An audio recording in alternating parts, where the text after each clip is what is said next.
O Santos, Vitória e o Inter se salvaram. E o Palmeiras, sem querer nada nesse campeonato, mais que salvou o Internacional. O Ceará jogava pelo empate, mas não conseguiu, tomou 3-1. O Botafogo precisava da vitória contra o Fortaleza, venceu, mas não adiantou nada, além de rebaixar o Fortaleza 4-2. O Vitória venceu 1-0 o São Paulo e o Inter venceu o Bragantino por 3-1. Esses são os resultados, mas o que aconteceu no minuto a minuto eu vou trazer para vocês, vocês vão ver que loucura que foi isso. José Trajano, que emocionante. Olá a todos e todas, Domi, Mili, o Pedro. A gente já esperava, né, que ia ser um final daqueles, porque tinha muita gente envolvida, muito clube envolvido, podia dar esse ou aquele. Agora, curiosamente, os que estavam fora saíram do rebaixamento. Que estavam lá, então houve uma troca, né? Porque antes da rodada, o Vitória e o Internacional estavam rebaixados. Fim da rodada, fim do campeonato, Vitória e Internacional se livraram. É uma tristeza para o povo do Ceará, porque os dois representantes do Ceará caíram. E eu até lamento muito, principalmente, a campanha do Fortaleza, que foi uma campanha de recuperação no final, sob a direção do Palermo. O time vinha, sabe, veio muito mal para chegar nas últimas rodadas, com chance ainda de se manter na Série A. Mas além do rebaixamento, que era a coisa mais importante, mais acompanhada nessa última rodada, teve outros detalhes também. Por exemplo, o Fluminense garantiu o 5º lugar, né, ganhando no Bahia. O São Paulo agora está no aguardo de uma possível vaga no 8º lugar, na fase pré-Libertadores, se tiver essa vaga. E tem a vergonha também, né? A vergonha alcançada pelo Vasco, de tomar de 5 e ficar ali pertinho do rebaixamento. O Vasco, nessas últimas rodadas, nos últimos tempos, não sei o que aconteceu, degringolou completamente. Mas, enfim, já tínhamos o campeão, já tínhamos o vice, já tínhamos o 3º colocado, já tínhamos o 4º.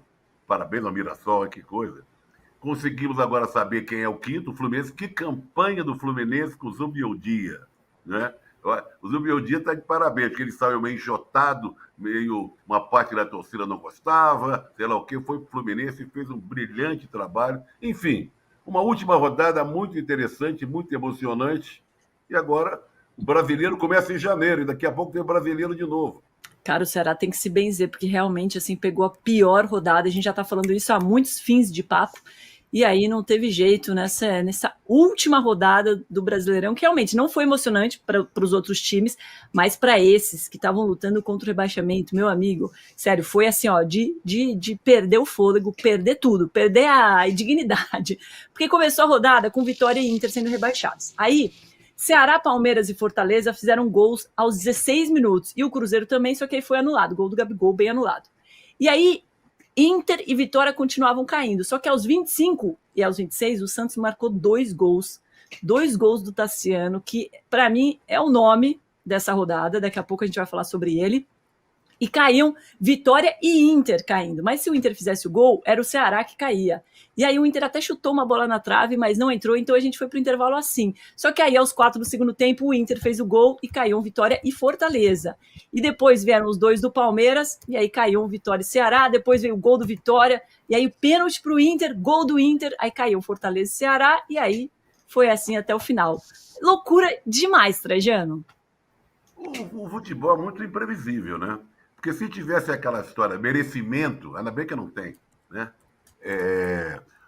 O Internacional deveria ter caído, porque fez um papelão do tamanho do Internacional, né? A história do Internacional trocou de técnico, a torcida revoltada, jogadores sendo mandados embora, gastou muito dinheiro e se livrou na última rodada. É meio cruel, assim, eu fico tentando me colocar no torcedor de um time que cai e no torcedor do time que ficou no último momento. As imagens lá de Salvador, do Barradão, foram impressionantes, né? A torcida comemorando. Né? O Vitória vinha muito bem nas últimas rodadas. O que surpreendeu foi a goleada que sofreu para o Bragantino de 4-0. Foi agora meio surpreendente. Para o Bragantino, cá entre nós, se nós estamos falando em imprevisível, é o time mais imprevisível no futebol brasileiro. Ele deu de 4 no Vitória e agora toma de 3 no Internacional num jogo que ele precisava ganhar para tentar almejar o 8º lugar. Isso aconteceu durante toda a trajetória dele do campeonato, foi sempre assim. Ganhava de quem você não imaginava, perdia de quem você achava que ele ia ganhar. Mas quem acabou, meio na surdina, não, que não foi nada na surdina, mas quem estava meio fora, com o pezinho fora, que um desânimo total, e acabou escapando, meio na moita, vamos dizer, que a confusão final sobrou para Ceará, para Fortaleza, para Vitória, para Internacional, foi o Santos. O Santos conseguiu ir escapando, até que escapou. Sem muitos alardes, né? Teve aquele jogo que o Neymar fez 3 gols, o Tassiano, que era um jogador odiado pela torcida, não era nem titular a rigor, faz 2 gols.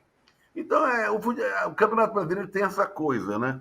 A Miri já criticou aí o Campeonato Brasileiro desse jeito, né? Porque tem essa coisa também que é maldosa, o time jogar com o time nessas últimas jogadas, com o time misto, com o time reserva, e prejudica o outro. O único time que entrou com seu time reserva e conseguiu jogar de pau a pau foi o Flamengo, que com sub-20 enfrentou o Mirassol, né? Aliás, mais uma vez, parabéns para o Mirassol, e conseguiu ficar invicto em seu estádio durante esse campeonato brasileiro, que entra para a história da cidade, do Mirassol, porque conseguiu vaga na Libertadores, não perdeu nenhum jogo em casa, não é um time que... Ninguém quer saber de uma coisa, se você perguntasse por aí, você sabe onde fica Mirassol? O cara vai dizer, não, fica no Ceará, Mirassol fica no Piauí. As pessoas não sabiam nem onde fica Mirassol. Uma cidade... A população toda de Mirassol, ela não lota o Maracanã, por exemplo. Não esquece de deixar o like, hein? Pra gente voltar assim, ó, voando. O Orlando Lico mandou aqui, ó, o Ceará tropeçou na própria incompetência. Bastava ter empatado nesta série de derrotas no final do campeonato. Pô, mas também olha com quem jogou, gente. A gente tá falando, pô, o Santos, caraca, venceu de Juventude Esporte. Olha os adversários do Ceará. Foi muito mal. Roberto Miguel Rezende. E o Corinthians conseguiu terminar atrás do Santos. Corinthians e Inter, maiores decepções. E aí o Luiz Sérgio mandou mais uma aqui, ó. É muita ironia, Fortaleza cai e um clube que deve 3 bi continua. Futebol brasileiro. E aqui o Roberto Miguel também mandou aqui, ó. Como o Santos pode ser a decepção e o Inter devendo meio mundo, não? Cara, é por isso que a minha decepção é o Inter e não o Santos, porque eu também não esperava muita coisa do Neymar, gente. Com o histórico de lesão, assim... Eu já não esperava que ele fosse jogar tanto. E com tudo que a gente acompanha dele, né, de recuperação, de em vez de ficar focado na recuperação como outros jogadores, ele dava uma desviada no caminho, então a minha expectativa não estava nessa. Mas o Inter, muita gente colocou o Inter como uma possibilidade de título quando começou o campeonato. Todo ano é assim, Miri, toda a temporada começa, aí pedem para os jornalistas apontarem os possíveis candidatos ao título. Sempre entra o Inter. Isso vem lá do século passado. Agora eu queria fazer uma pergunta para todos nós aqui. Teve uma série de jogos hoje que nós acompanhamos, um olho aqui, olho ali e tal, esse interessa. Qual foi o jogo mais melancólico do dia de hoje? Mais melancólico? Que pergunta difícil. Talvez Palmeiras 3, Ceará 1. O jogo do Corinthians, aqui eu não dei a menor importância. Foi, tem razão. Eu nem passei por ele, tem toda a razão. Eu nem passei por ele. E o Pedro? Mas, assim, foi melancólico até no resultado final, né? Porque o Corinthians terminou em 13º, o Santos ficou em 12º, gente. Esse jogo do Corinthians deve ter 10 pessoas assistindo, né? Realmente difícil competir. Em termos do São Paulo também tinha ali a questão do G8, vaga na pré-Libertadores. Não, mas o São Paulo tinha o Vitória, super interessado. É verdade, tem o Vitória. O Corinthians pegava um time que já tinha caído. E aí né? E tinha uma faixa, a gente está vendo as imagens aí do jogo do Inter, tinha uma faixa da torcida de protesto falando assim, ó, amor à camisa, 3 pontinhos, mas que saudade, Mili. Eu mas acho vem que, cá. óbvio, o Colorado tem que... Vai ver. Não, vai lá, Domi. Vou falar do Inter também, mas termina. O torcedor hoje tem que comemorar. Permaneceu na Série A, é isso. Mas, cara, o Inter é uma atrapalhada atrás da outra. Nem os treinadores se ajudam. É homofobia pra cá, é machismo pra lá. É 3 bi de dívida. O que vai ser da temporada do Inter de 2027? 2026, Pois é, calma. e assim...